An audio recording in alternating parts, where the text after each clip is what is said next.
नमस्कार दोस्तों, स्वागत करता हूं अभिनेता ऑफिशियल न्यूज में। हमारे चैनल पर पहली बार आए हो तो हमारे चैनल को सब्सक्राइब करें और वीडियो के लाइक करें। ये खबर है भोजपुरी पावर स्टार पवन सिंह जी का गाना, जिस गाने का नाम है जय छठी मैया।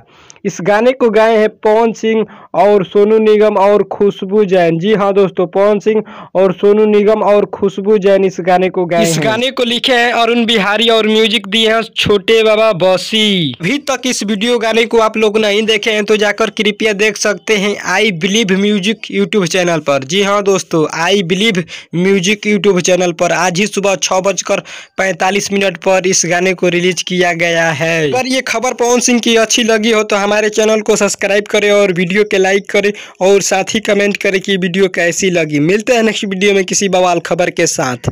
जय हिंद, जय भोजपुरी।